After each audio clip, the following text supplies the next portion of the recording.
global women's football, but it's not like the men's football. You've got a variety of fantastic players, of young players, talent from Africa, from Europe, from South America, from the US, whatever it is, You don't have that yet with women.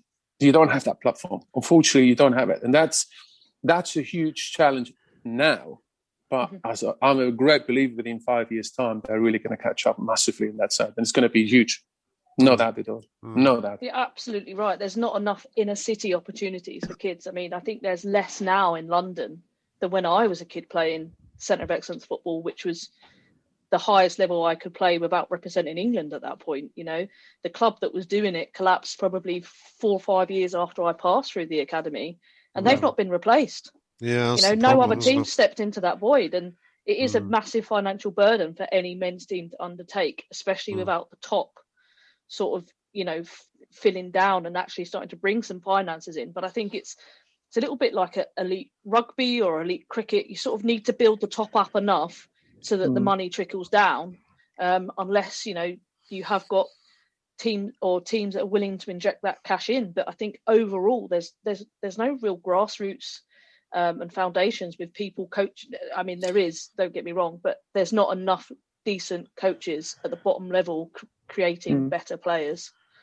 Yeah That's correct. That's correct. But to be honest, Joseph, even on the grassroots terms of the boys' side point of view, it's even talking about London area. So I think only the last 10 years or so really started small academies start to go. Before, there was also not much infrastructure in that side. Yes, of course, if you go to the professional, the top, the Arsenals, the Fulhams, etc., but not everybody just joined this academy, They were being feeded into by smaller academies, smaller clubs, or small little kind of areas around London, but was not existing 15, 20 years ago. You're only lucky if I know a mate somewhere in Arsenal at Spurs, he's the head coach, etc., or scout. Oh, yeah, let's have a trial there.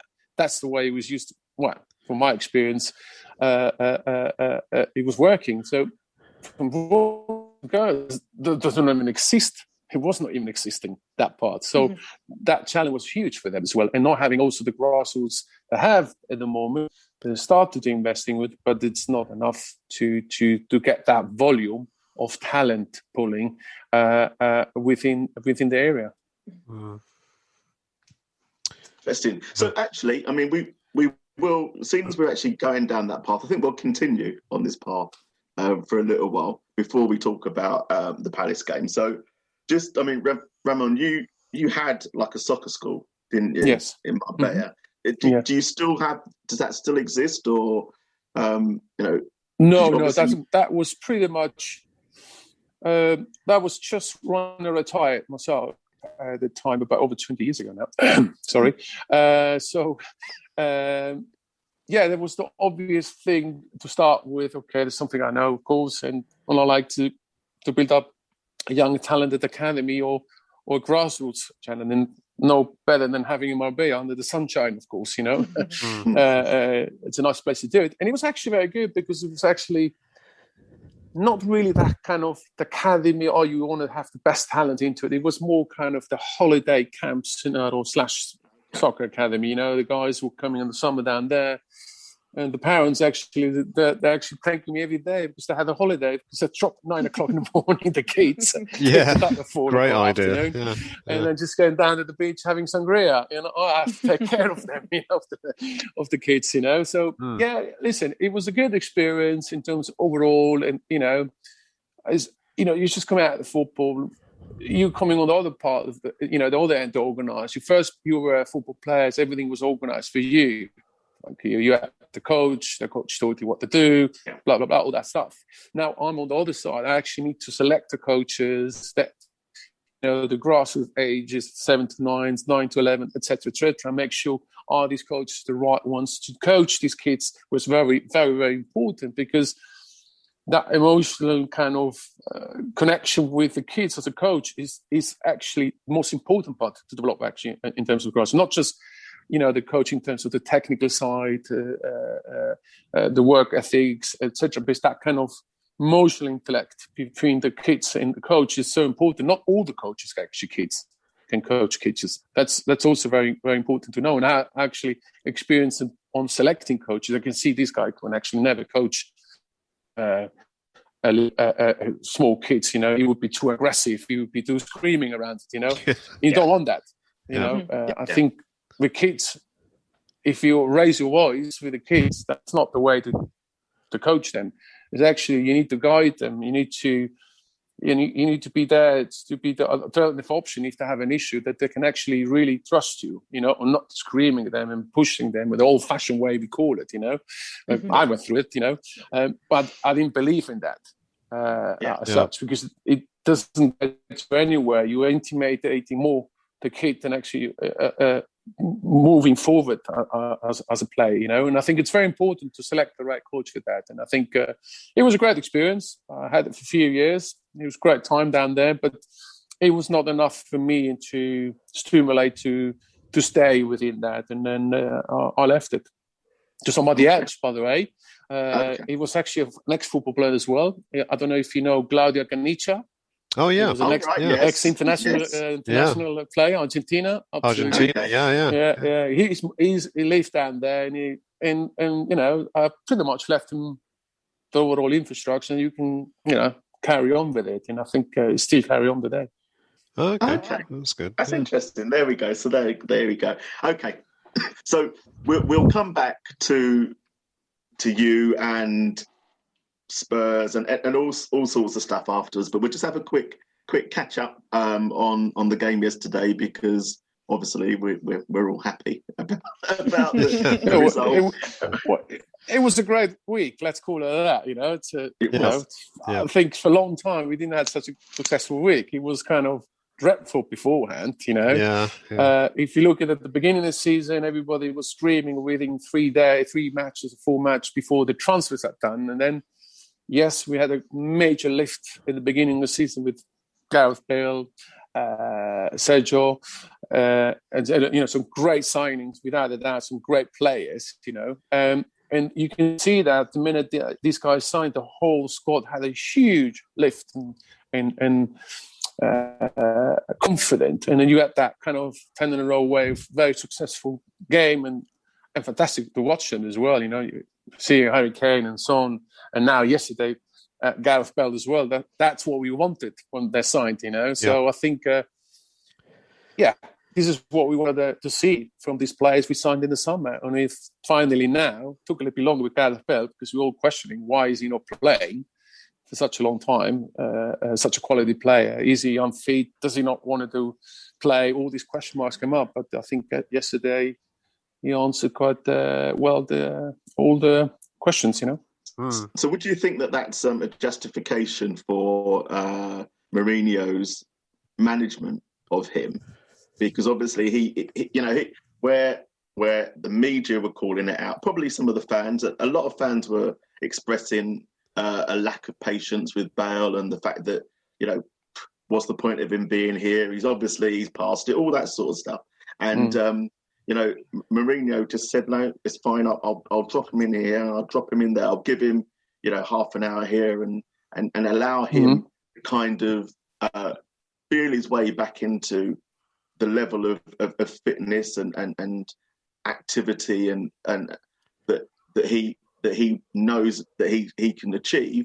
And then once Bale was starting to show those signs, then he started to, you know, let him have more time and really start to come to the fore a lot more. So, you know, Mourinho gets a lot of bad press. You know what I mean? Everyone moans about him and calling people out in interviews and everything. But is this a sign that actually his man management is better than people give him credit for? Well, I think as an outsider, not being in the inside, obviously I have some views as well in terms of how he might manage some of the players he has in the squad. You know, I think particularly now with Gareth Bale, I think what you have to looking into it, yes, he's a great player. I think world-class player without a doubt. And he showed that at Real Madrid, whatever Real Madrid is saying. I think he won quite a lot of trophies for them, scored very important goals for them. But before he joined Spurs, it was not the best season he had prior to that with Real Madrid, but also lack of fitness and lots of injuries. From our experience, you know, it takes quite a long time to come back to that fitness you used to be before, when you're really at the top of your game. When you really have small injuries and here and there, and you don't play, that really pulls you back at least a couple of weeks to 3 weeks. And this is not even exaggerating, So to join Spurs was, I think, an emotional list for Gareth Bale as well, because I think he really was struggling with Real Madrid in terms of the acceptance the fans of Real Madrid of him. And Spurs is for him like home, because he come back where he's been built up as a player, and he was very successful as a player. For him was also psychological impact as well. That, of course, no doubt he wanted to play from day one. But I think Mourinho, that's what the experience from Mourinho might even come into it. If I actually playing on every day or every game, I may burn him out within half the season. And by meaning with his age as well, burning him out, that means consequences. He have a long-term injury, and that means the whole season is gone. Yeah. So that risk is very, very high, considering the player is very important. And as such, so yes, you can criticize Mourinho, but potentially many ways of the way he may handle that situation. But we don't know the inside and outside into how Gareth Bale's fitness is, why he made this decision. He might just say, you know what, we actually got a very good squad already, and go forward. We're actually 100% fit. Compare Gareth Bale. Why should I risk that now when the season is still another 8 months or 9 months? We've got a hell of a lot of games. And I think, again, this season, you can't compare to a normal season. This season, he has an emotional impact. He has a physical impact, because you don't have that regular kind of games in terms of week in, week out. Now the games are more, every 3 days or 4 days compared last season, to be honest with you. But also, not playing before the crowd, I tell you, as a player, it has a huge impact. Having an empty stadium, especially that new stadium, it's not because you don't need to be motivated, but I think it's like being a training ground. But that extra having the fans in that stadium, that's what the player likes and loves. Makes that extra 10% or 20% running extra. You don't have that, so you have to have that self-motivation on top of that to do that you actually have fans there, or think you have fans there, because they're only looking at it on a TV as such, So that kind of change compared to last season has definitely had an impact, not just at Tottenham. I think all the players at the Premier League, they need to adapt to the new situation. So some of the teams adapted very quickly, very fast. Consider Liverpool this season compared to last year. Liverpool fans, we know, are definitely one of the best ones in the country, and especially even they're still behind. If they don't have that, even with the quality players Liverpool has, it's missing something. That's why I think. Go on. Just one of the point I want to just pick up on. So, when you listen to a lot of the people that talk on the TV about the games and about it being a different season, it's a season like no other, so many games in such a short period of time, and all of that, and the physical side of that, which you mentioned. But I think you're the first person that I've heard mention the emotional difference, the fact that there's an emotional impact like this season with how the situation is. And so how big an impact do you see that emotional side as being for the players? Well, I think lots of people out there, or fans, or maybe people don't know the professional side of playing football. The emotional intelligence, the emotion side of a player is the most important part of performing extremely well. And if you have that, you haven't got that finesse to manage that side as a manager, it's called it now, as a coach, and put this across to the players, then it's very difficult to get the best out of them. So, yes, they're great talent. Yes, no doubt they can score.